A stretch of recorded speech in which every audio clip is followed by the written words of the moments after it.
Good afternoon. It's Wednesday, the 10th of February 2021, just after 1 o'clock. Welcome to UK Column News. Your host today, Mike Robinson, myself, Brian Gerrish. We're delighted to be joined by Vanessa, Beeley, and our very own Alex Thomson, reporting Eastern approaches from the Netherlands. Well, this was pushed out, well, first of all, by Laura Kunsberg on Twitter this morning. Spin back 12 months, two messages from government today that have been quite simply unimaginable. Threat of 10 years in jail if you don't tell authorities truth about where you've been. And the Transport Secretary suggesting no one should think about holidays. So what's that about? The government has said that really there needs to be prison sentences for anybody coming from outside the UK into the UK. And if they've come from what's considered a risky COVID hotspot, they don't admit it, they could go to prison if it's subsequently discovered. And we've been firmly told there'll be no holidays this summer. Forget it.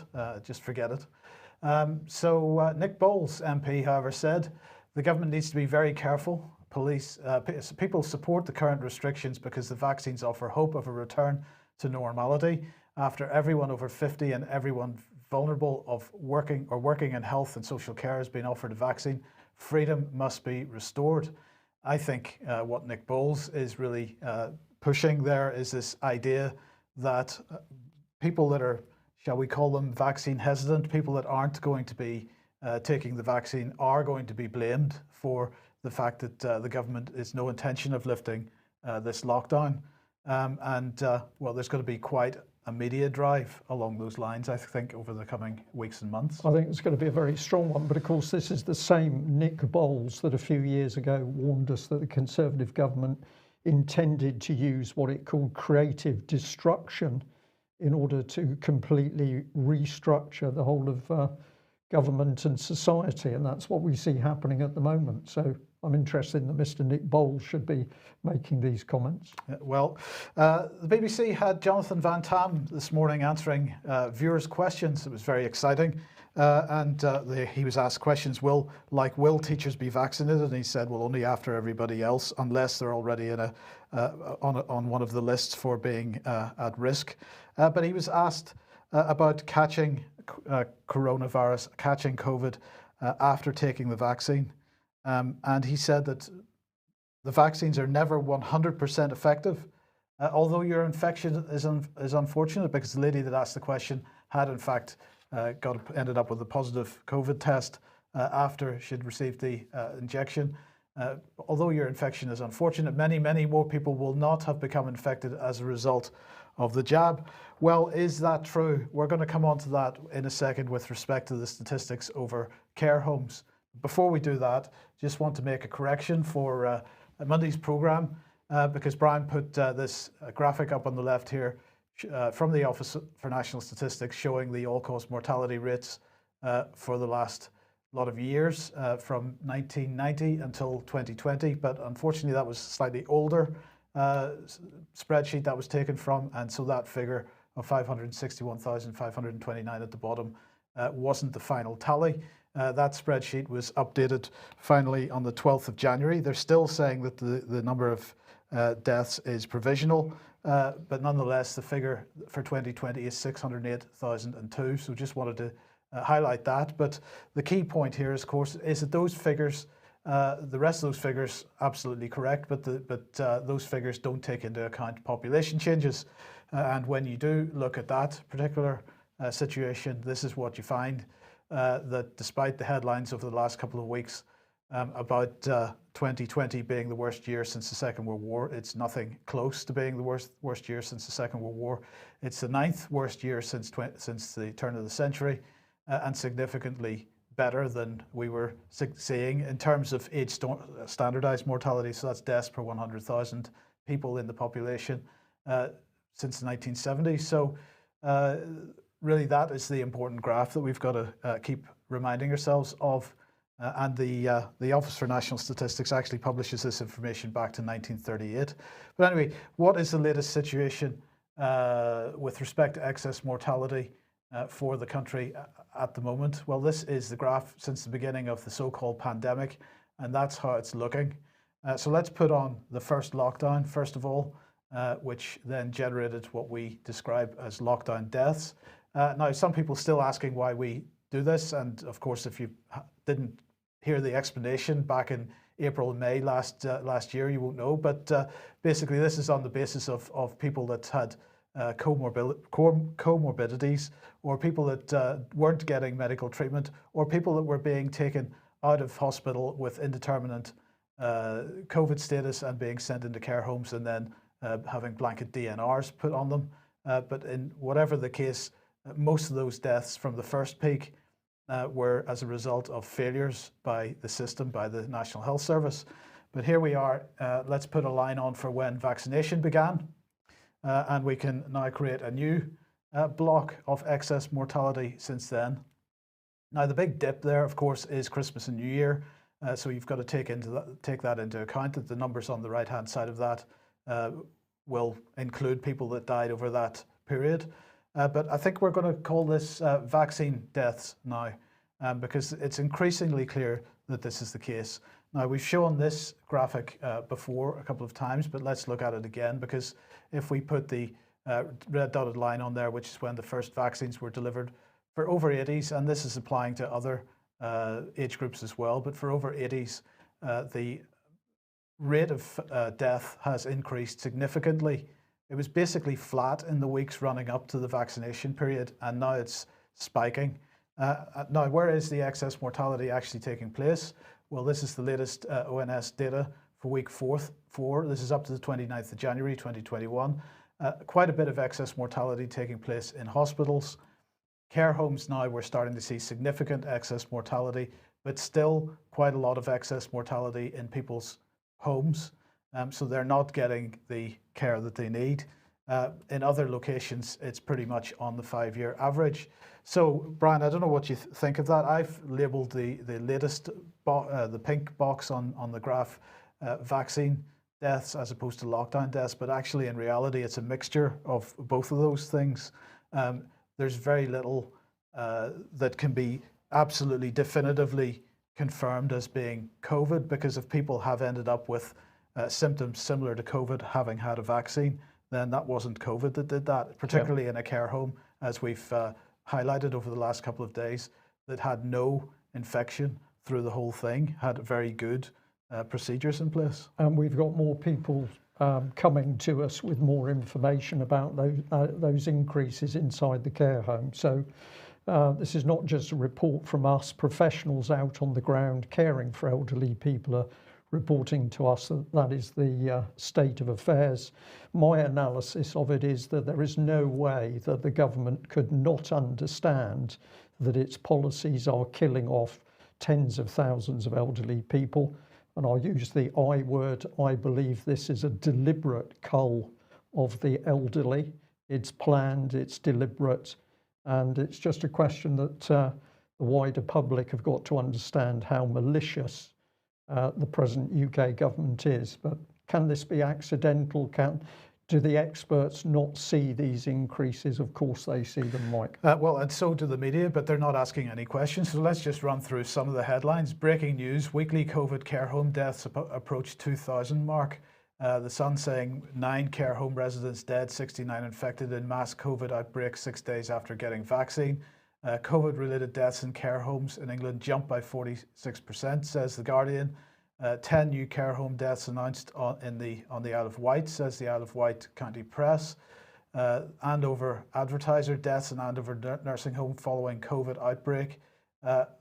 Deaths in Tregenna House care home following COVID outbreak.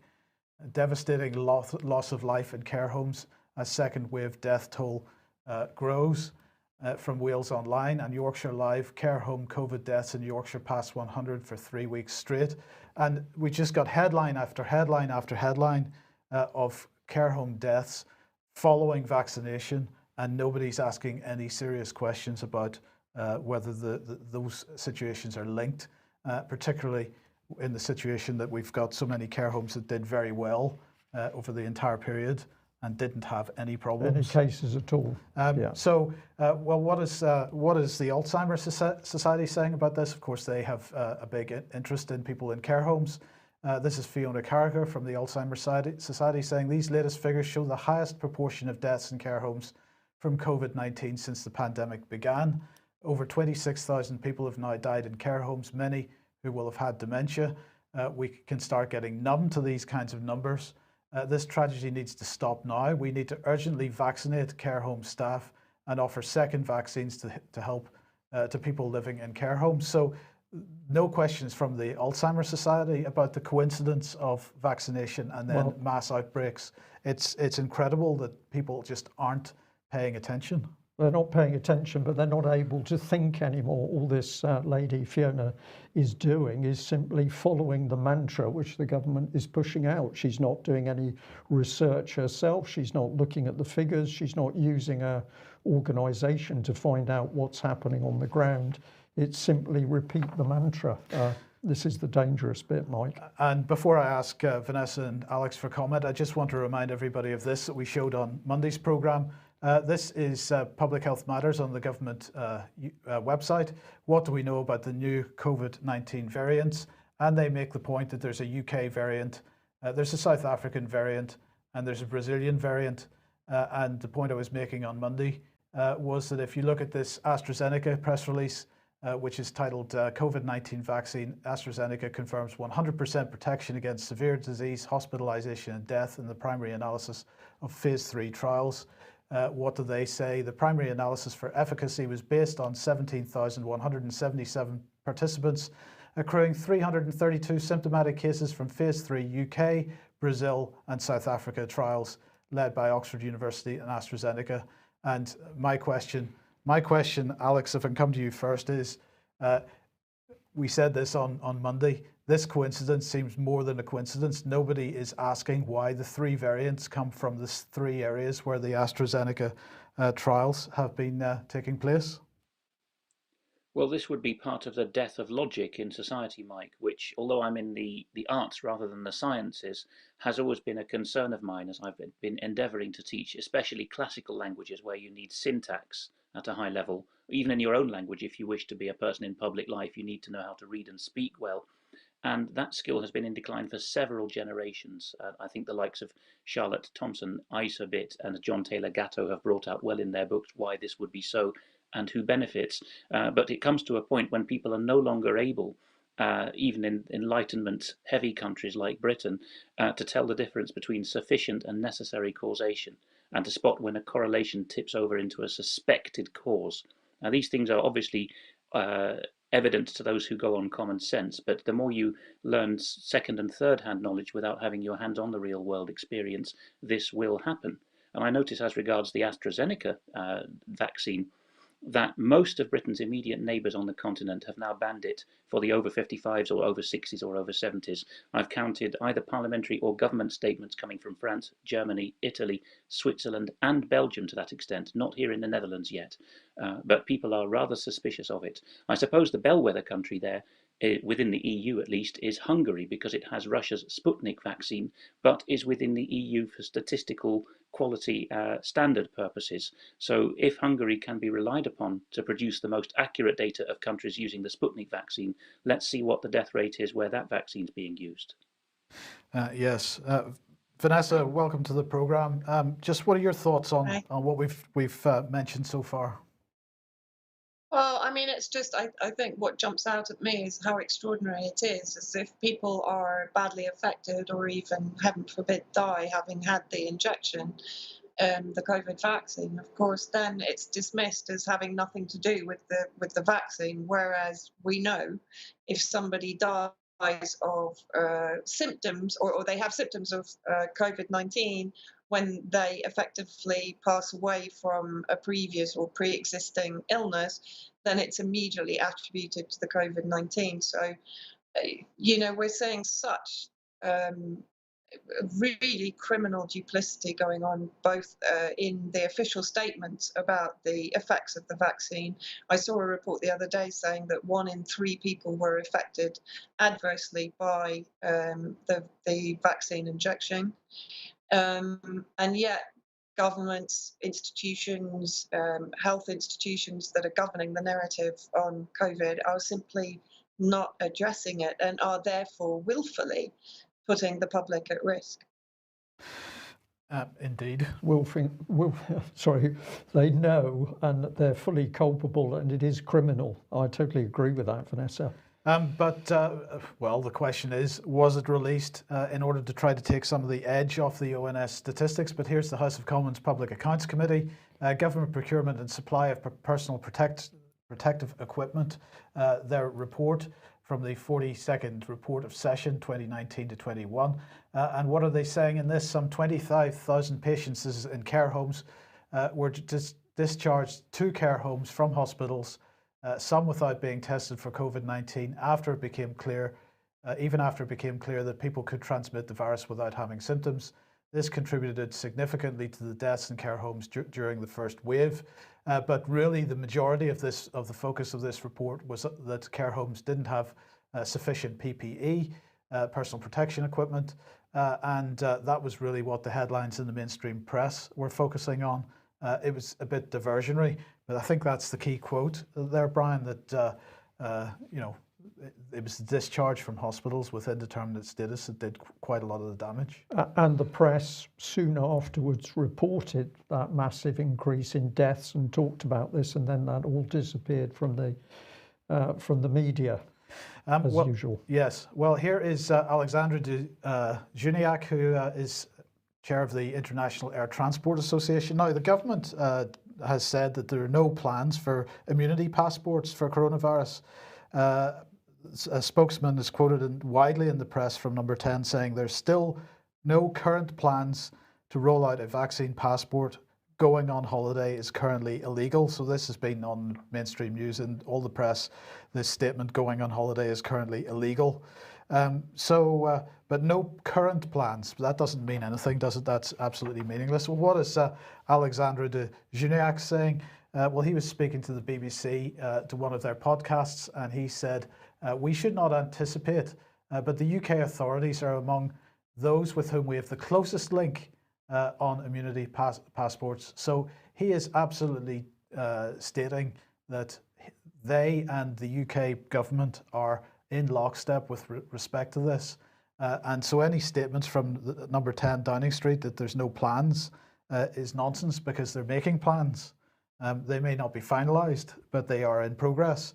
So that he was speaking to the newscast podcast, but Grant Shapps was on the Radio 4 Today programme this morning. He's the Transport Secretary, of course. He was saying that I would imagine in the future there'll be an international system where countries will want to know that you've been potentially vaccinated or potentially had tests taken before flying. I'm not clear what that means. How can you be? Why would they want to know that you've been potentially vaccinated or potentially had a test? He doesn't want to tell the truth. He's trying to spin the truth. And so he's coming out with words which don't make sense, Mike. The man's lying, in my opinion. That's what it shows. Okay, and he went on to say, I think the confusion comes when people talk about domestic passports, which I think is not on the cards. So it's not a definitive denial either. He just thinks it's not on the cards, but then he also thinks that potential immunity passports or something, or potential vaccination is something that people want to know about. So I'm not clear that he really knows what he thinks. So where does that take us then? Well, I couldn't resist this, because for me this article tells us where this is all going. It's based on Jerusalem and what the mayor of Jerusalem has said recently regarding unvaccinated Arabs. But he's stopping them going to the mosques. But I just read this and I thought, yes, this man is telling us exactly what's going to happen. Muslim residents of East Jerusalem won't be allowed to visit mosques if they refuse to join Israel's vaccination drive. The city's mayor has warned community leaders. The people in the Muslim part of the city were indifferent to being vaccinated against coronavirus and needed, quote, extra persuasion to get the shots. And then this is the bit that caught see, when you're talking about Israel, though, the word shot could have multiple meanings. It's a bit difficult. I don't think there's any doubt in the meaning here, because this is to do with threats, intimidation and brutality. This is the statement. Remember what I tell you, friends. Whoever does not get vaccinated won't be able to return to normal routine. And I think that mayor is telling the truth. He is showing how the system is going to work. And the fact that this is being said in Jerusalem is simply indicative that this is what's going to be said here in the UK and the West. So this is a pretty brutal statement. Vanessa, what's happening in Syria and Lebanon with regard to vaccines? Are they taking this strong position? Well, as far as I'm aware, I think the earliest that any vaccine is going to hit the ground here in Syria is April. I have no idea what kind of vaccination program they have lined up. But in all honesty, I've said this before, there is very little interest in the COVID narrative generally here in Syria. People have a lot more important things to worry about, basically. But I think, as far as I know, I think they're looking at, I think China actually is providing something like 150,000 vaccines, but I'm not really sure. I mean, that's a drop in the ocean of an 18 million population. So it's not the top news story by any means, and we'll be coming on to a bit more in a second. Now, if you like what the UK Column does and you would like to support us, then please head over to ukcolumn.org/community, and we'd be very pleased if you would join us there, join the community there, and also please do share our material. It's on various platforms and on the website as well. And we just say, well, we'll ask the question, are we having an effect with your help? We believe we are. So the whistleblower section that went out from Monday's news, that's now up at 32,000 views. And as a result of that segment, more people have contacted us from within the care system. So more facts and truth to come to the surface. So we're going to say, if you haven't heard that clip, please listen to it and share it with other people and warn what is happening and help protect elderly people, amongst others. We'd also want to say a very big thank you to Andrew and Caroline for your support and a very generous donation. So that one's very simple, but much appreciated. Thank you. Absolutely. Now, okay, Vanessa, you caused a bit of trouble on Twitter a week or so ago with this tweet. Britain was a reply to sorry, you're going to have to remind me. It's a reply to Peter Hitchens, of course. Yes, right enough. Okay, so and it says Britain was not drawn into a Syrian civil war. It effectively fomented and planned civil unrest to overthrow a non-compliant government. See Roland Dumas, 2013.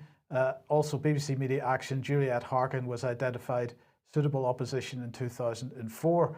Now that, just to remind everybody, you have linked to an article on the UK Column website, BBC Fake News Reality Check. But this was the key quote that Juliet Harkin was quoted in that article as having said. She said, "We, BBC Media Action, worked in 2004 with individuals within the Syrian ministry who wanted change and tried to get them to be drivers of that. All media development work that has been done in Syria has, in my opinion, been predicated upon this idea that there can be change from within.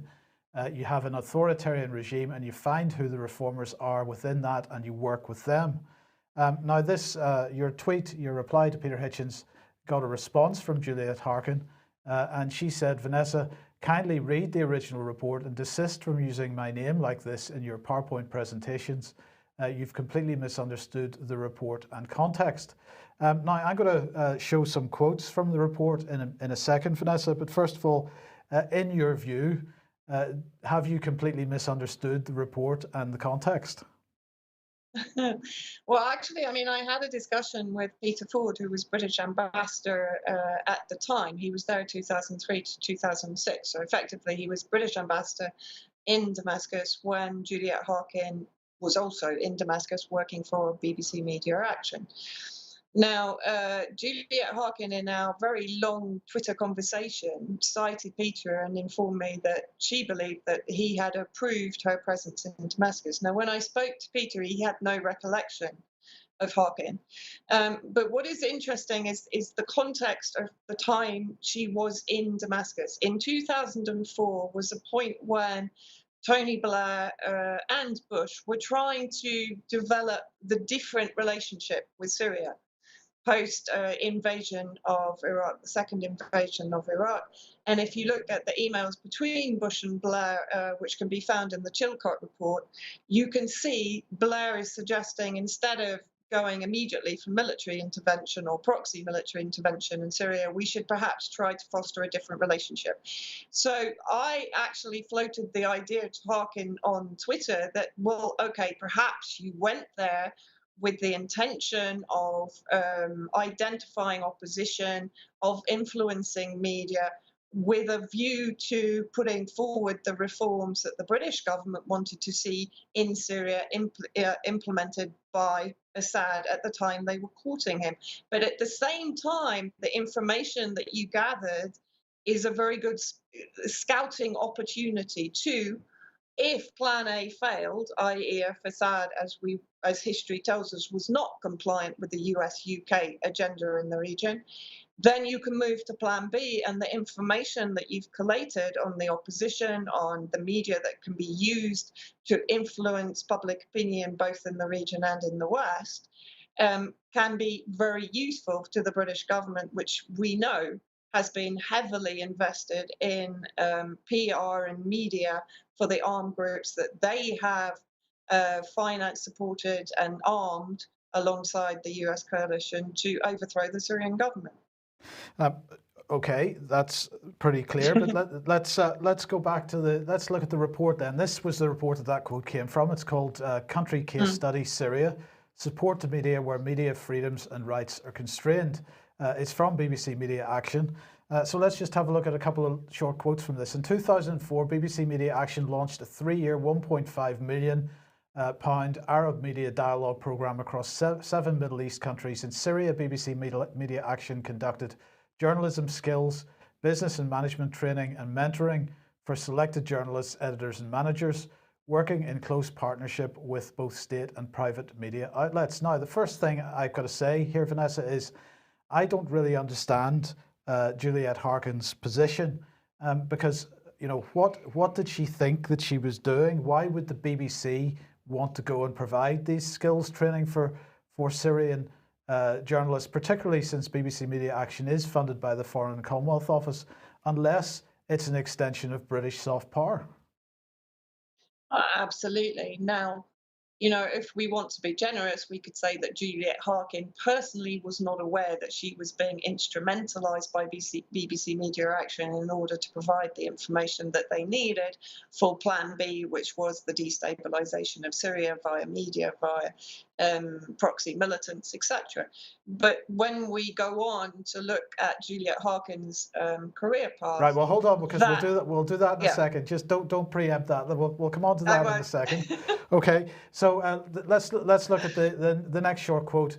The private online newspaper Syrian News was identified as a promising startup, and in 2006, its managers were trained on sustainable business models for online news. 7 of its staff attended BBC-run workshops and training for trainers and mentoring skills before Syrian News set up its own training operation for young graduates. So they're very careful about who they're choosing to work with. And it goes on to say, Harkin's interviews with Syrian journalists show that they are no longer a homogenous group, sharing a unified view of their role in society. She says there's a dual media system, the private and the state sectors. Journalists in the private sector see those working in the public sector as civil servants, not journalists. And I thought that was pretty key, because already you're starting to see a split has developed between journalists. Was that split a natural split, or was that split encouraged by the operation that was going on at the time? I don't know that we can answer that, but nonetheless, it goes on to say Media Action did not work with a local partner on blogging training, so they were training bloggers, and bloggers played a very pivotal role in what then became the war, as this could have alienated and excluded parts of the blogging community. Instead, the BBC collaborated with an informal network of bloggers from across the country and recruited mentors for the distance learning system, who were trained in workshops at London and Damascus. And again, what did she think? Why would the BBC be interested in doing this other than to promote British foreign policy? Yeah, and I think what's really interesting, I think Syrian news from the research I did actually later relocated to Turkey, and another one of the media cells that she collaborated with was then later funded by Riyadh, of course, Saudi Arabia, one of the backers of the terrorist groups, particularly ISIS inside Syria. So, I think it's very hard not to come to the conclusion that Harkin, whether it was wittingly or unwittingly, she was there to identify the potential bloggers, the potential media outlets, the potential private media companies that would be sympathetic to an opposition to the Syrian government. And as we later see that some of those media outlets with whom she was working relocated, they left Syria. So they were clearly on the side of the armed uprising against the Syrian government. And of course, Harkin's own position in her writing, in her papers, has maintained the authoritarian regime, the various narratives that have enabled the humanitarian war against Syria, and she hasn't altered that. She hasn't deviated from that narrative in the 18 plus years, no, how many years is it?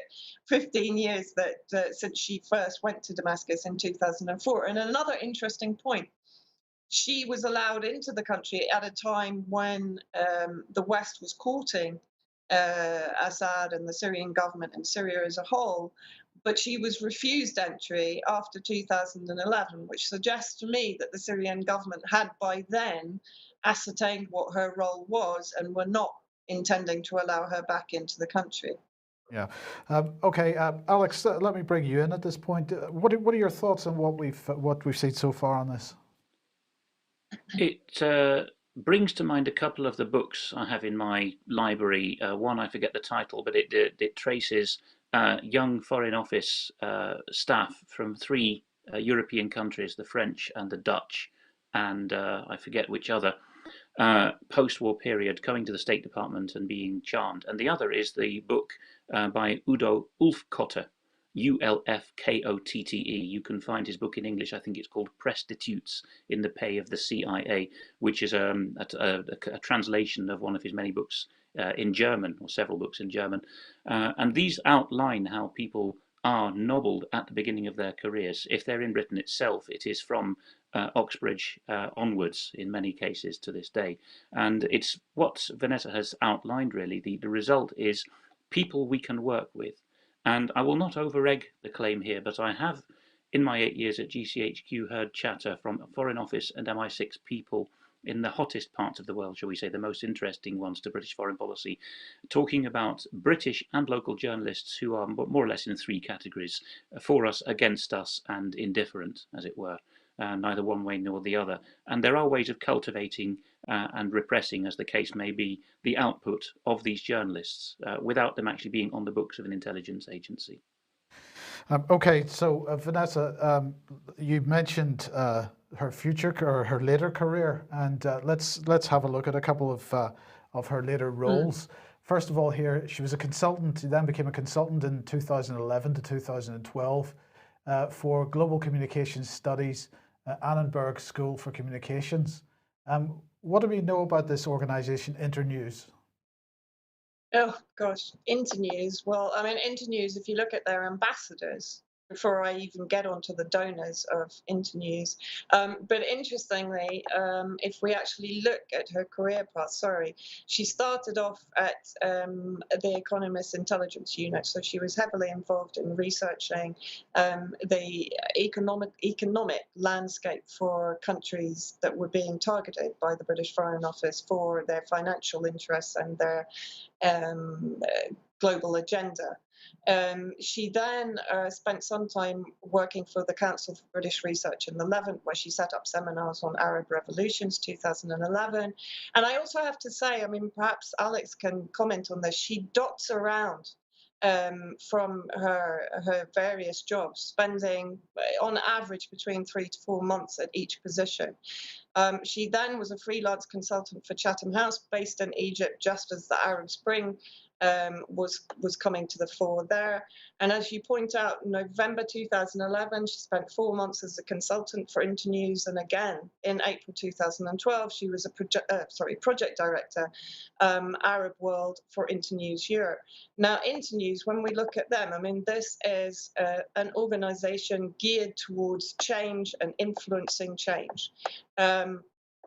We have as their ambassadors Sarah Baxter, Deputy Editor of the Sunday Times, Lord Black of Brentwood, Deputy Chairman of Telegraph Media Group, Sir Simon Jenkins, journalist and author, Sir Martin Lewis, CBE, journalist, broadcaster, former BBC, and ITN news anchor, Chairman of the Queen's Award for Voluntary Service, and Executive Chairman of Your Big Day Limited, whatever that is. If we look at their website, we come across, of course, their various global theories of change. This is a huge organization invested in change, invested in influencing change in target nations. And Harkin's focus, as always, was, for example, as consultant, she was leading an innovative pilot research study focused on how major broadcasters are using social media content from Syria to cover the Syrian revolt, as she puts it, revolution. Also sampling views from social media users read the coverage of the Syrian revolt. Now, that can be interpreted in hindsight with the recent leak of the UK Foreign Office documents showing that the British government was extensively providing PR and media coverage to whitewash the armed groups, including those linked to Al-Qaeda and even ISIS, that Harkin was basically involved in providing the information that was enabling that black op against Syria to be successful, as we know, really it was. Well, look, I just wanted to put the donors for Internews up, because of course we got UK Aid, now part of the Foreign Office. Channel 4 was a key one because of course Channel 4 have produced documentaries. They've used so-called local journalists, and many of these people that they've used have quite possibly been through this type of program, because they're quite young, they've been groomed. And they're providing a particular narrative to Channel 4. BBC Media Action, of course, in there. And then other usual suspects like the United Nations, Odemeyer, Facebook, John Hopkins, World Bank, Rockefeller Foundation, and so on. But let's move on with it, because then, as you say, she became a research associate at Arab Studies Institute, undertaking research on Middle East and the media with a focus on Syria, including contributing to the new Syria page on, well, you'll have to tell me what the website is. On the Jadalia website. Now, Jadalia itself is pretty interesting. I mean, even all of these organizations that she's worked for, and I would like Alex to possibly confirm this speculation on my behalf, all of these organizations from Chatham House upwards are connected to British intelligence agencies. And Jadalia, let's have a look at this. I mean, she contributed to Jadalia. Jadalia was very supportive in the 10 years of its existence of the Syrian uprising, in inverted commas. Jadalia is partnered by Active Arab Voices, which in turn is partnered by Ayman Asfari, who of course was instrumental in the creation of Syria campaign and the White Helmets. Brian, you'll like this, partnered with Common Purpose. So clearly it has a very strong leaning towards behavioral insight, towards influencing change. The Ford Foundation, Open Society Foundation, Chatham House, UNDP.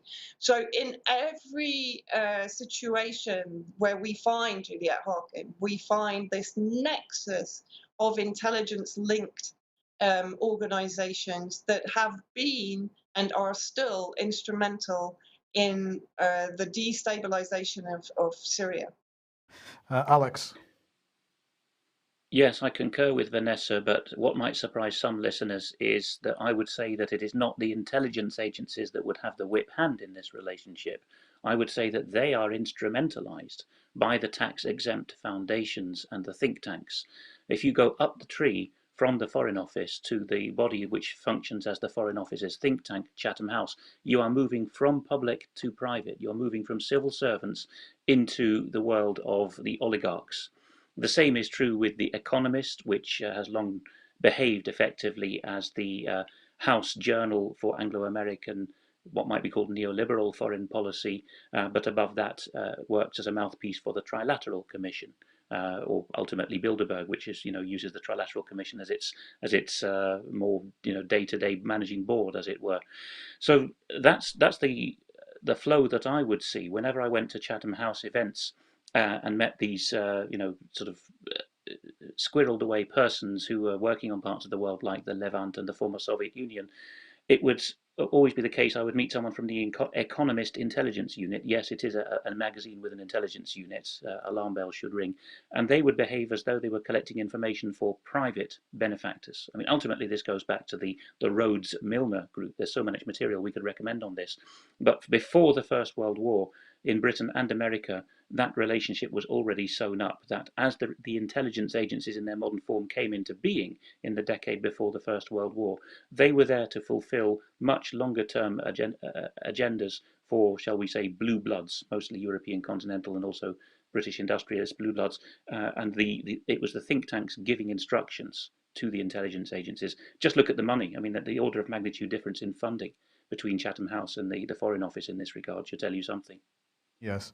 Well, look, Alex, the last job that we want to highlight is her most recent role.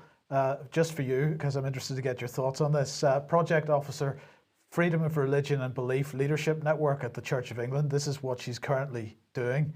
I have no idea what that particular body does, the Freedom of Religion and Belief Leadership Network, but maybe you have some knowledge.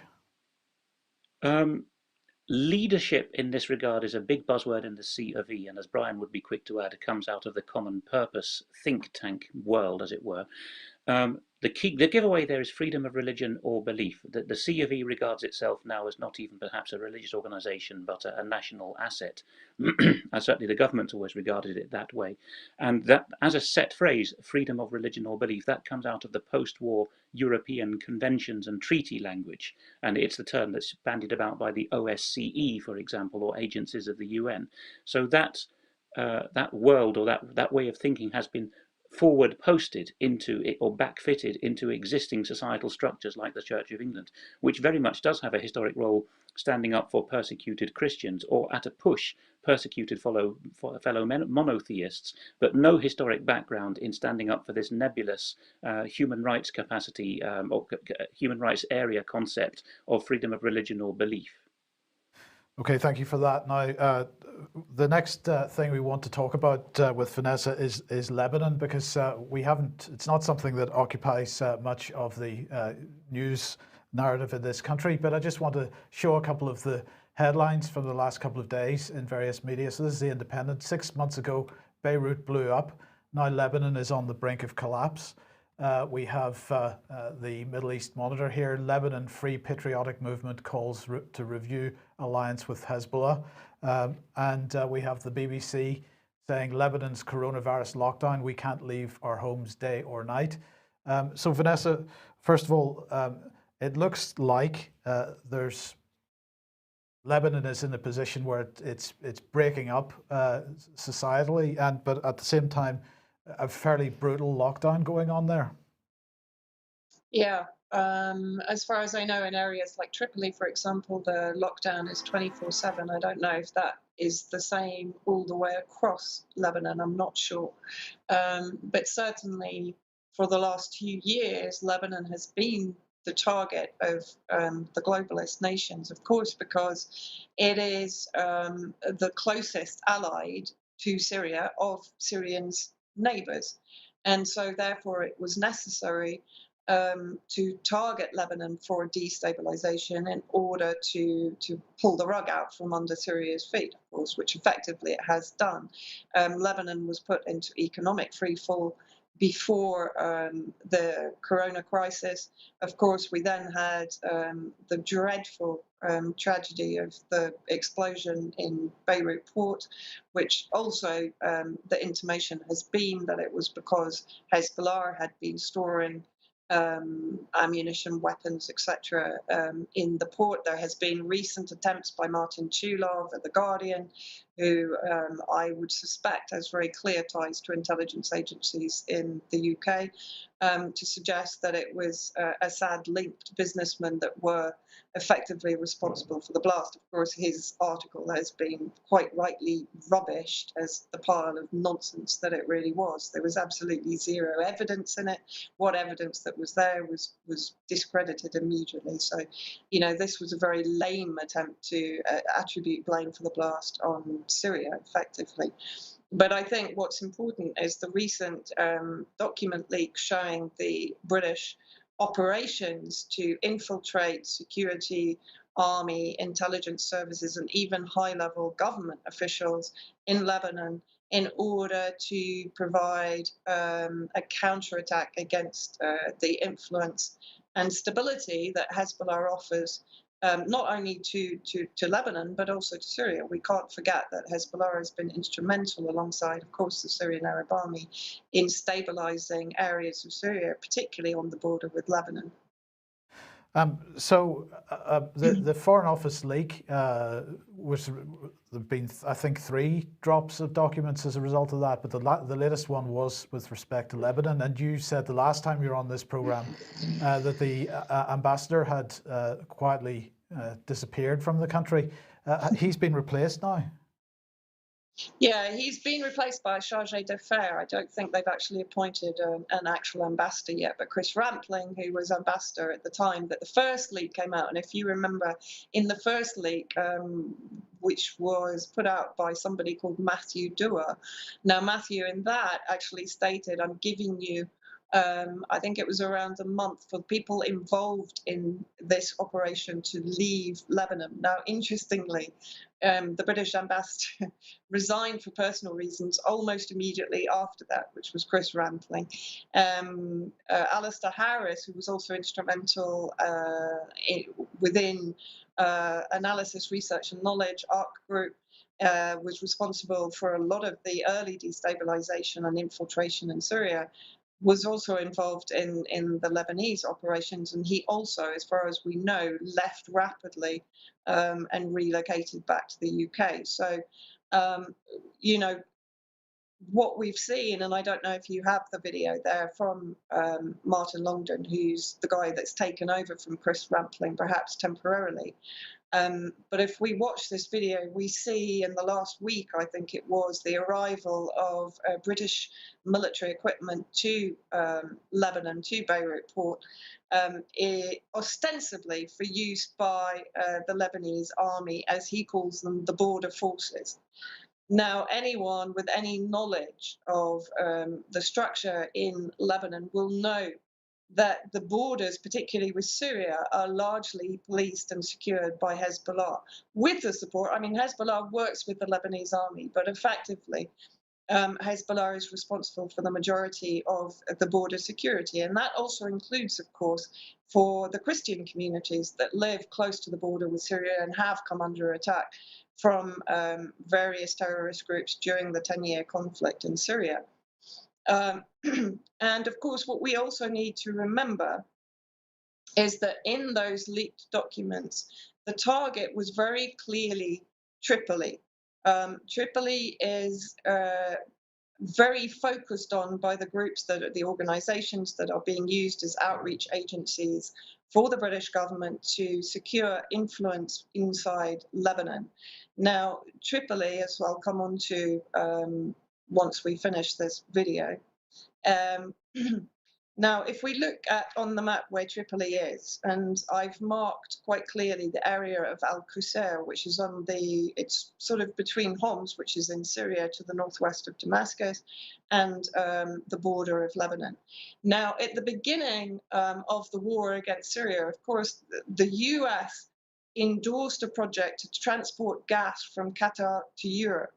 The new pipeline was planned to begin in Qatar to go through Saudi Arabia, Jordan, bypassing what they considered to be Iranian-influenced countries like Iraq, to Syria. And the actual pipeline would pass directly through Homs and branch into three directions: to Latakia, Tripoli in northern Lebanon, and Turkey, and then obviously on into Europe. Now, we know that part of the reason that the war against Syria began was because Assad favored the Iran pipeline, which was backed by Russia.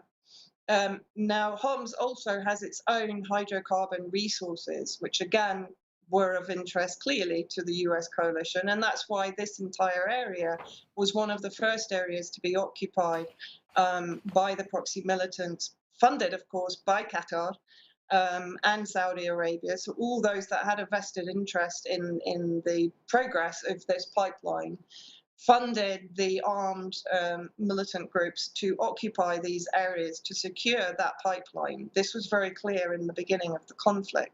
Hezbollah were instrumental in the liberation of Al-Qusayr in 2013 and the securing of effectively that pipeline. But, you know, it's not rocket science to figure out why the British now are trying to gain influence inside Tripoli to turn that entire area against Hezbollah. And to secure what is effectively one of the endpoints of that main pipeline mapping out.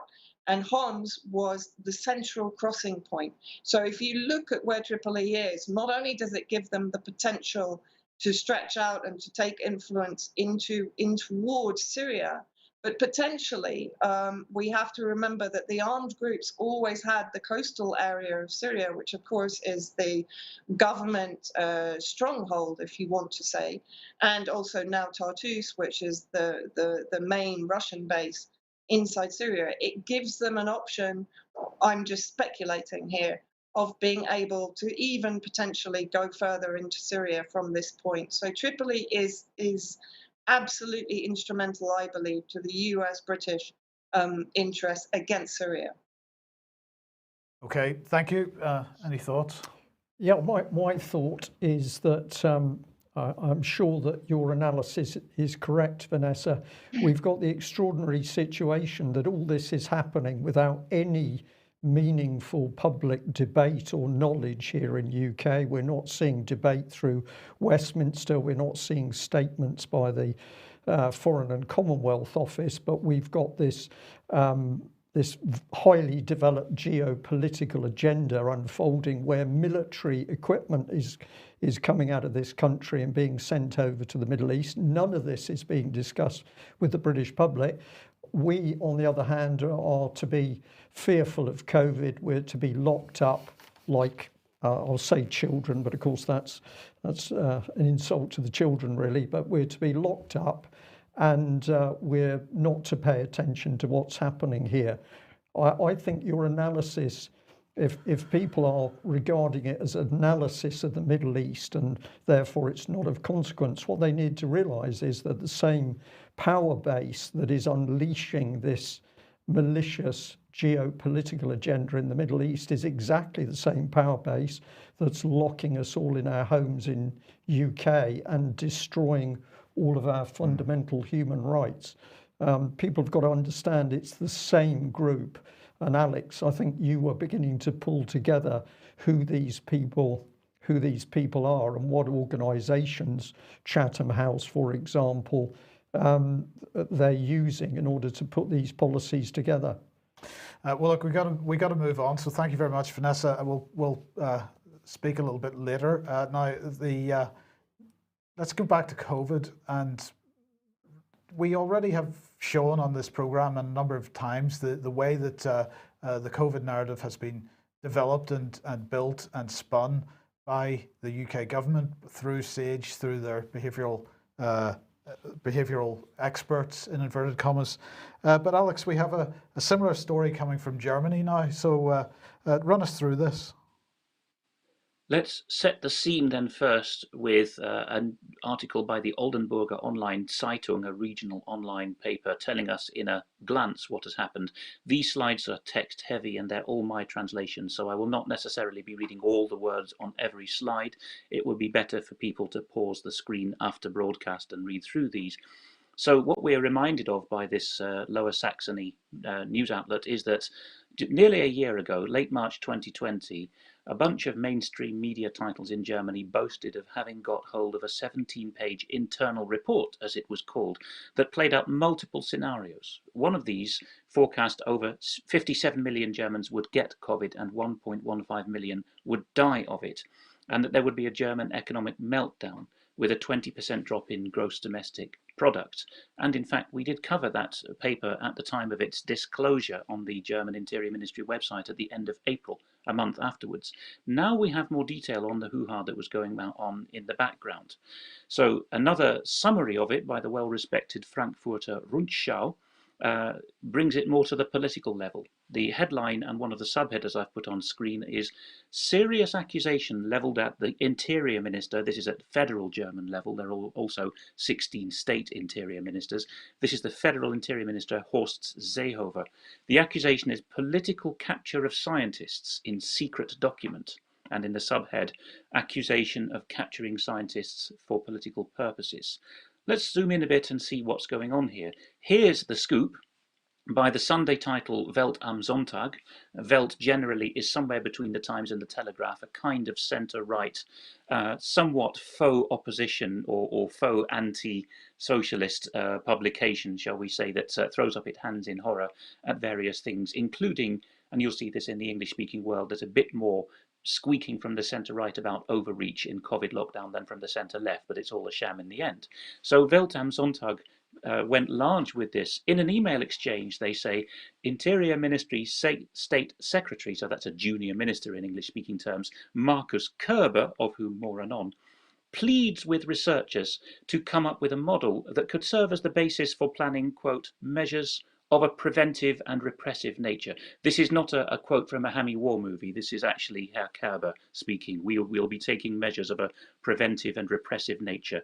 Welt am Sonntag goes on, having got hold of this cache of email documents. Within just 4 days of the email, the scientists, that's those who were addressed by Mr. Seehofer's top man, were working in close coordination with the Interior Ministry to produce a paper that was marked secret, which nevertheless in the next few days leaked out to various media. The only other big title nationally in Germany that's got hold of this to the same extent is Focus. Here is Online Focus, picking up a bit more. There's a nicely masked Mr. Seehofer, who, by the way, until last year was the state premier of Bavaria and the leader of the Bavarian Christian Democrats, who form a party of their own in Germany, CSU. And it says in Focus, the internal email traffic between the Interior Ministry and the researchers reportedly runs to 200 pages, according to the Welt am Sonntag. Lawyers had contested for months the release of this correspondence with the Robert Koch Institute, the equivalent of the US Centers for Disease Control in Atlanta, or various other public health advisory bodies that have been tarred with scandal for the whole of the last year. In fact, the two main names as we go on that people will hear about, the top of the tree in German public health planning, are two of the triumvirates that Rainer Fulmich is targeting by name in his lawsuit. If you could just go back to the Focus bit, I will just look at the last, here we are, this is quite important, the last paragraph. It is evident from the emails that the scientists had thrashed out content for a secret paper, which in the event did not stay secret. So let's just very quickly remind ourselves of this paper. Those who read German or who wish to use an auto-translator can go to what's on the next slide, the German Interior Ministry. Its rather strange English-speaking title, by the way, is... I'll find that in a moment, but a very, oh, here we are, Federal Ministry of the Interior, Building and Community. And I put in a red box there the date, 28th of April, I believe, Wie wir COVID-19 unter Kontrolle bekommen.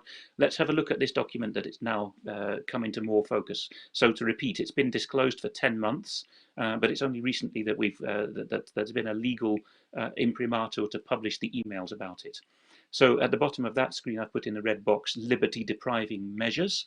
They're talking at the start of this document about how there's an absolute need for central holding and editing of all tests. Well, there's various ways you can translate it, but I've tried central processing to keep it neutral.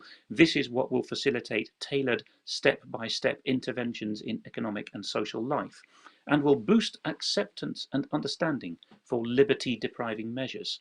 Later in that document, we find the worst case scenario, and you can see my red box again here, the just shy of 1.2 million, so 1.15 as carried in that other piece, was the shock horror scenario of how many deaths there might be. Now let's flit forward and see what else we can find out about this. Down over the border in Switzerland, they have the advantage of being German speakers, so they've been following this. And the chief editor of quite a major regional Swiss publication, Die Ostschweiz, who's been a big shot in other German-speaking media publications, has talked about this in an article which he calls Der Fall Deutschland, the Germany case or the Germany dossier. And the rest of the title, it would be translated, How Fear Has Been Systematically Cranked Up. And he says these are golden times for op-eds. One can confidently write about the headlines of 3 days ago without worrying that anyone's beaten you to it. At least if it cuts across the official narrative, other media will have stayed away from it as toxic. He goes on, there's no other way to explain how a leading paper, Welt am Sonntag, can break a veritable scandal and be virtually ignored for it. In a nutshell, what happened is that Welt am Sonntag gained access to internal papers showing that German politicians systematically set scientists the task of spreading fear over COVID. Like a general staff, terms and images were created and deployed to terrify the nation's people to prepare the ground for all the measures that would follow. And there's one more, I think, from his piece. That way, no one would mind shop and restaurant closures or prohibitions on going out, because naked fear of the virus would prevail. Let's be honest, it was a runaway success, but it gets worse, actually. It all got going, and these are two of the three names that are being sued personally now by Rainer Füllmich. It all got going after virologist Christian Drosten and Robert Koch Institute head Lothar Wieler, who, by the way, is a veterinary surgeon, and it is now strongly alleged he forged his doctorate, paid a visit to Federal Interior Ministry Horst Seehofer last March. They told a tale of impending doom if harsh measures were not soon taken. Seehofer was soon convinced he knew Germans would only give up their liberties willingly if they were led by other concerns altogether. He put one of his top officials on the case, Markus Kerber that is. So began a 200-page email correspondence aimed at enabling the undisturbed planning of, quote, further measures of a preventive and repressive nature, quote, unquote, which needed fear. They literally spoke of the, quote, desired shock effect, end quote, to be achieved in society. And then he's got a slightly longer quotation from the documents, which you might like to read, Mike, for a bit of variation. Well, it says many seriously ill people being taken to hospital by relatives but turned away and dying in great pain, gasped for breath. A short, sharp lockdown would then be acceptable to citizens. So, yes, that's what was being planned. And it was because of the utter shock caused by this that Dr. Riot, I think he's Dr. Rainer Füllmich, the double-credentialed lawyer who's a California attorney and a German advocate, started his case against these two gentlemen. Now, I haven't seen anything about this in the English language media, let alone in British media specifically, but it has got over the borders to the Netherlands, where the journalists are often quite good at reading German.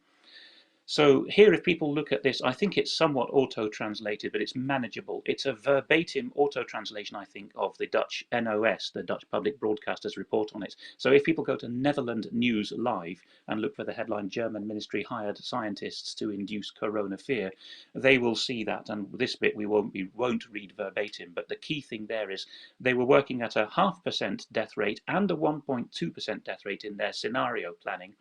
And one of the scientists in these disclosed emails, which had to be dragged out of them like extracting blood from a stone, is that what we have to do, he said, guys, is think from the purpose of the model. So the model is king. This is David Scott territory, the suborning of science.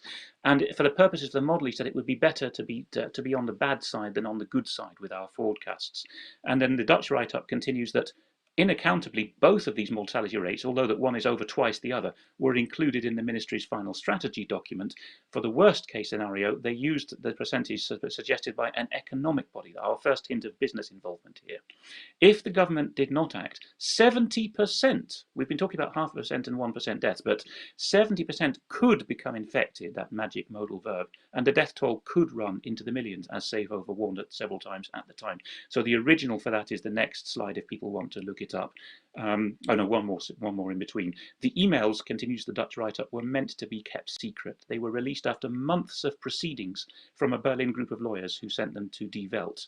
It is clear that Lothar Wieler, the boss of the Robert Koch Institute, was involved in the email exchange, but the Institute has declined comment. It was an internal document. So the original of that is the next slide, so people can just look at that if they wish. State Secretary Marcus Kerber has already replied, so he's got his right of reply in. The man who actually said, "Can we have some shock and awe, please? Some repressive measure justification." And his response is the emails should not be viewed as an all-encompassing theoretical treatise. He says, rather, we were faced with the task of preventing a worst-case scenario. And then there's been some comeback on that with the German opposition. The opposition is demanding clarification because this is ultimately something that where the buck stops with the Interior Minister himself, Horst Seehofer. So the chairman, ironically enough, of the party which is the successor to the East German regime party, Die Linke Party, which has been quite anti-lockdown, says it can't be acceptable that politicians can dial up an opinion on demand from scientists. And there's also the Liberal Party, the FDP, on the next slide, which is saying the same thing. So the Liberal Party wants an explanation today in the Bundestag. One of their members of parliament, Konstantin Kühne, has said science and politics, well, quite normally they will exchange ideas, but we can't have tailor-made results being presented. The original of that piece then is that NOS slide which I mentioned. But just that's enough slides for this, but let's focus now on Dr. Marcus Kerber himself. I've only got one mugshot to avoid doing overkill on him, but that's what the guy looks like. He has, grown and shaved his beard over the years and worn and not worn glasses for photographs. But here he is in his official ministry portrait. So to repeat, he's a state secretary in the German model. That's a junior or assistant minister in American or Canadian or British terms. There we are. Oh yes, this is something we kept to the end as well. Die Ostschweiz, the piece I referred to from Switzerland a moment ago, has a rather telling conclusion on this. It says, and this is where we need to think of the SPIB component of the SAGE apparatus in Britain that we've been covering. The researchers supplied the Interior Ministry with suggestions, so they didn't just work to order, they positively worked from science to assist the government with suggestions on how to grow, quote, fear and willingness to follow orders among the population. That's the scientists writing in those terms to the government. And where that preparedness flagged it would need, quote, strong state intervention. Brian, this is beginning to sound a bit like Britain, isn't it? But with, shall we say, a bit less tact in the way it's described. Yes. What was in my mind while you were going through that incredible piece, Alex, were there direct connections between the British government's Behavioural Insights team, that was the group of psychologists that were plotting the same malicious scare policy within the government's COVID SAGE unit. And we broke that as a story when we got hold of the minutes of the 22nd of March 2020 meeting, in which they were openly saying we need to make the British public more fearful. We need to get people frightened enough that they will do as we tell them. We need to turn communities on each other so that the communities effectively police themselves. And they also said we need to be careful doing this because it could escalate, and you could read into the text that their fear was people would turn on each other physically instead of just complaining that you weren't wearing a mask. So all of this malicious, malevolent policy we saw being developed very clearly in the United Kingdom. And of course, we followed the trail through the Franco-British Council to the quasi-secret meetings where they were bringing French behavioural science experts into rooms to discuss with British experts how this policy was going to be used jointly in UK and France. And the man that we should remember is Oliver Willier, who was the man from Sarkozy's private office, who was the French neuro expert.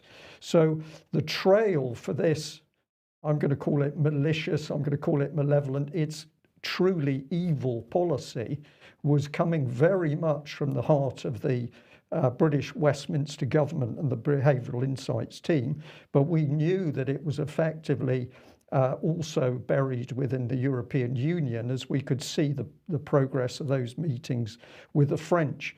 To me, this is fully culpable stuff. The people who put this policy together to make people in society frightened and terrified, to attack their mental health, to say that we should turn community members on each other, these people need to be brought through courts.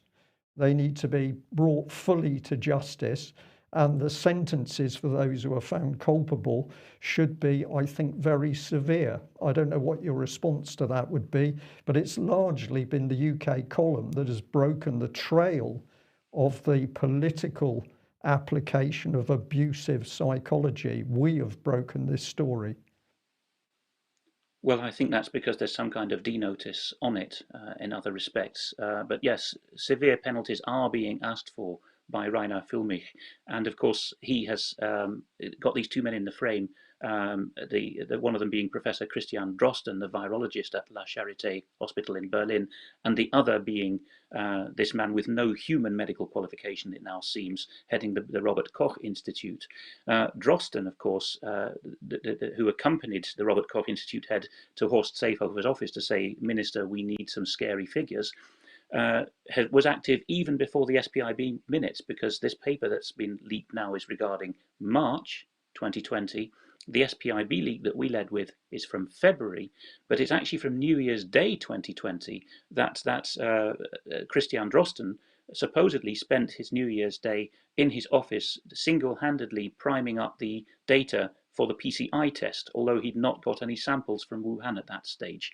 He sat in his office and did it all digitally as a kind of construct. Now we're running out of time here, so I'll just say that the figure whom the Interior Minister put onto the case, Mr. Horst Seehofer's sort of lieutenant, is very, very interesting. This gentleman, Markus Kerber, to give him a one-paragraph description from an investment banking website, he's the managing director, or was before this appointment, of the Federation of German Industries. He worked as an investment banker in London, in the equity capital markets divisions of Deutsche Bank and Warburg and Company. Prior to his appointment to the German Treasury, Dr. Kerber was Director General at the German Ministry of the Interior from 2006 to 2009. So he actually came back into the Interior Ministry, having been in business for a while, being the head of the German equivalent of the Confederation of British Industry, the CBI. So people can easily find a CV of his if they look on the Commerzbank website, because he's been there as well. They will find a potted biography on the Federal Ministry of the Interior, describing his doctoral studies in sociology. There has been a focus on him because he was big at the Interior Ministry around the time of the German response to Brexit. The key Munich newspaper, the Süddeutsche Zeitung, led a piece from that period about who is this man who, I think that the headline called him Seehofer's Mann für die Heimat, so the Seehofer's man for the homeland front, as it were. And the article rather interestingly begins, he could have been any number of things. He could have been a chaplain, he could have been a professor, he could have been a football trainer. But as it turned out, he was a city gent, and then he came back to the German Interior Ministry. That's the background of the man who ended up asking scientists, would you mind awfully coming up with some repressive measures for us? And most tellingly of all, I think, when the refugee crisis hit Europe in 2016, we find him in the Irish Times proposing a quid pro quo. The headline there is Greek debt, the possible key to refugee solution, says German business chief. So when he was still head of the German equivalent of the CBI, he was saying, let's pay the Greeks to police the borders to keep all these Syrian refugees out. Very odd, because at other times he's been saying that refugees, largely from Syria, are the future for German industry that's losing its manpower. And rather horrifyingly for David, I think, he is a member of the Friedrich A. von Hayek Society of Germany. So he claims to be an Austrian economist. Well, your segment has taken us to a very interesting place. Alex. I'm smiling because you've got two investment bankers. So we've gone through the political situation in UK. We've gone through the horrors of the COVID lockdown. We've seen the effects of United Kingdom geopolitics in the Middle East. And now we're into abusive psychology, which ended with the name of a particular banker. We're going to end with a segment here which is also bringing us a focus on the banks. There's two sides to this. The criminality that is within the international banking system, and the fact there are good people who are prepared to stand up. But of course it took the BBC to attack one of the men who's been standing up and doing a sterling job to take on criminality. This was their headline from earlier today. Thames Valley Police and Crime Commissioner Anthony Stansfield acted outside jurisdiction. A couple of quotes. The Police and Crime Commissioner became involved in, quote, civil issues outside his jurisdiction, a panel has found. So remember that expression. He was just involved in some civil issues. We've got this one here. A Police and Crime panel committee found Anthony Stansfield should not have become involved in an insolvency matter after KPMG, one of the UK's largest consultancy firms, filed a complaint. I didn't have time to get in to have a look at KPMG, but my brain says to me that they've been involved in some pretty mucky stuff over the years. But they were the ones that put the complaint forward. We've got this. Thames Valley Police and Crime panel invited Mr. Stansfield to explain his actions after a complaint was made against him by David Standish and Blair Nimmo from KPMG and their legal advisors, DLA Piper UK. Now remember that KPMG is one of the massive companies that effectively looks after the books for global corporations. And of course, they are instrumental in helping, I would gently say, control money flows and how those money flows are reported. Let's carry on here. The panel upheld the complaint after finding the Conservative Police and Crime Commissioner did not have the authority of the Association of Police and Crime Commissioners, a national body of PCCs, to become involved in the matter. So quite clearly, according to the BBC, Anthony Stansfield has been up to no good, and his face is all over the paper. What the BBC didn't do is investigate in any way any of the matters that were actually being investigated by Mr. Stansfield himself. And he responded quite robustly. He said that Thames Valley Police and Crime Panel have reached a decision on a subject they know little, if anything, about, and that is absolutely correct. The duties of the PCP is to hold the Police and Crime Commissioner to account, but also to support him. This my panel has failed to do.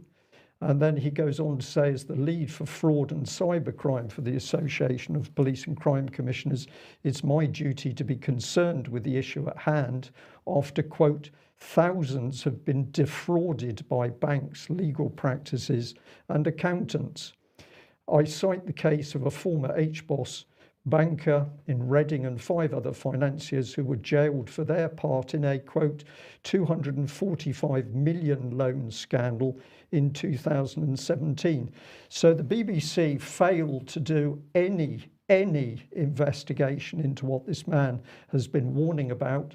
Well, we're delighted to say that somebody wanted to speak out about this report, and we've got a former police detective who has spoken to the UK column this morning, and we've got a 4-minute clip where he is saying what Anthony Stansfield and his team have really been doing, and I think this report is really astonishing.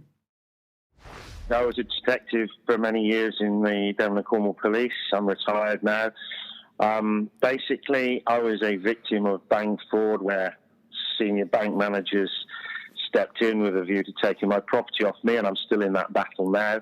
I've discovered forged signatures and fake documents in my paperwork in an effort to beat me down and win.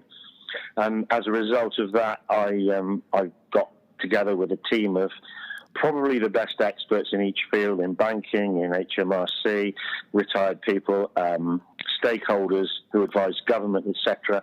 A small but very, very experienced, trusted group of experts in their field, and we have basically uncovered masses and masses of wrongdoing by the banks, which has been assisted to be covered up not only by the banks, the judiciary, but also regulators all the way up to the top. I've been personally working with Anthony. We've had many meetings in Westminster.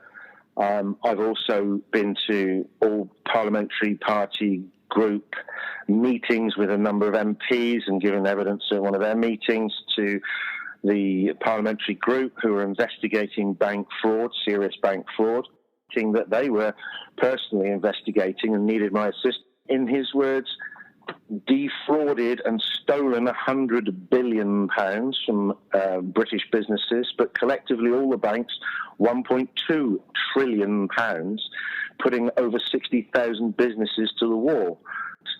So there's the seriousness of it. In my particular case, our investigations grew, and at one stage we had 109 victims, which I can total to about £1.5 billion worth of fraud, where they've been defrauded out of property and funds to that sort of money. Now, I was involved with the team to put my detective hat on, shall we say, and with my detective hat on, go through and look at the criminality involved. Anthony Stansfield has been stoic in his support of the victims, quite rightly so. I don't think he's overstepped the mark. I think he has stood up as a strong advocate for law and order to be absolutely reinstated. I would say that of the victims that I know, of 109 victims, at least 26 have reported to us serious suicidal tendencies. And I believe if it wasn't for Anthony's involvement and steering us in the right direction, many of those people may well have sadly gone further than just talk about suicide. Has the BBC shown any interest at all in investigating this massive fraud, massive banking fraud that the team is investigating? Where has the BBC been in all this? It would be wrong of me to say they've shown no interest, because I personally have done 2 radio interviews when my case of fraud against Lloyds started coming to a head, and before I really got into it with Anthony. Both of those pieces were recorded, sent to London, and they never got aired. I was also in touch with a BBC TV reporter who had previously done pieces on this sort of thing, and I was told he couldn't air it because the lawyers would step in, and he'd been warned that maybe the next time that they did something like this, they'd be facing a lawsuit. His words, up to £50 million lawsuit. So he was basically blocked from telling it the way he wanted to tell it on the BBC by the lawyers who vet what is actually going out on the BBC. So what else can you tell us then, David, about what's happening? Well, the IOPC, we have alleged a cover-up by regulators, police crime panel members, and crime commissioners of very serious banking frauds. They have refused to investigate everything we've put to them all along the way. At least investigate, even if they believe that there's nothing wrong. We have found the few cases they've investigated have been totally whitewashed, and as a result, we believe the city has taken over Westminster by big lawyers, auditors, and their connections. And of course, KPMG is one of those auditors. KPMG is a major auditor at global company level. So that man's very brave testimony puts a completely different spin on the BBC report. Alex, we've gone on well over time, but I think our news today is so important in all the sections. Just give us a little bit of a comment of your reaction to the fact this man is saying that essentially law has gone out of the window. If you're a bank, if you're a hedge fund, you can do as you please. And the BBC, not every person within the BBC, but of course the BBC top editorial team and their lawyers, complicit, it would seem, in the cover-up of corruption and fraud by the big banks. This is called regulatory capture, and Mr. Stansfield has long talked about the sins of the regulators here. And it's somewhat parallel to the section we just had on Germany, where we had a case of scientific capture. That's what the German headline actually called it from the Frankfurter Rundschau. How do you capture a branch of public life? Well, you use lawyers to make pseudo-legal threats, right? So it goes from, I'll have you before the law, or the law will have a say on this, to I'll set my lawyers on you. So ownership and personalization of the law. But people need to be aware that this role that Mr. Stansfield had is a bit of an Achilles heel for the government, because we didn't have elected policing commissioners, unlike many other common law countries, until 2011, the Conservative Liberal Democrat coalition. And it was regarded as a foregone conclusion then that certainly in the home counties, the shires where all the financial institutions are, all of the people who could get themselves onto the safe Conservative list for election per county would be in the system, in the bag. But one slipped through for the Thames Valley area, which covers Buckinghamshire, Berkshire and Oxfordshire, Mr. Stansfield.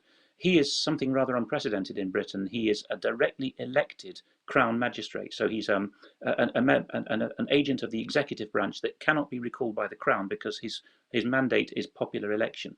And because he's not of the system, he is unsackable. And he said, when I've shared platforms with him and at other times, that the reason why others don't follow suit is because their own forces will not investigate expensive fraud deliberately. They don't have the funding or the trained officers for that. And of course, juries no longer investigate complex fraud. It's all by design. The city thought it had the whole thing stitched up.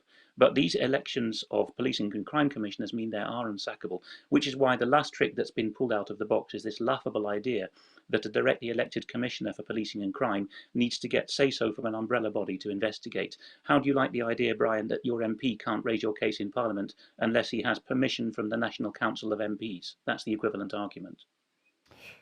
Yes, although I wouldn't believe that my local MP would take anything to Parliament, because I haven't seen him for months and I don't know where he is or what he's doing. I presume he's in his manse under COVID lockdown. We better leave it there. We're going to say thank you very much to everybody that's joined us today. We know we've got a considerably growing audience. This is a huge bonus. We are delighted. We're also delighted that people have got the confidence to come to the UK column in order to blow the whistle and get their story out. So I'm going to predict that we're going to get many more people starting to come to us in the coming months as this dreadful scenario unfolds in UK. My last comment is, if you are a member, you're signed on as a supporter with UK Column, we'd like to ask you to send an email to Anthony Stansfield to praise him for his work, to say how much you appreciate what he is doing, and to give him recognition and his team for the courage in standing up to take on what is massive corruption at the heart of the British government and the state. It's only when we've dealt with this will we be able to lift off the rest of the problems, including the COVID side of life. So you've got an opportunity today to do something very simple, very positive. Send this man and his team an email praising them for what they're doing, and let's see if we can get some more whistleblowers coming forward. Thanks for joining us. Bye-bye.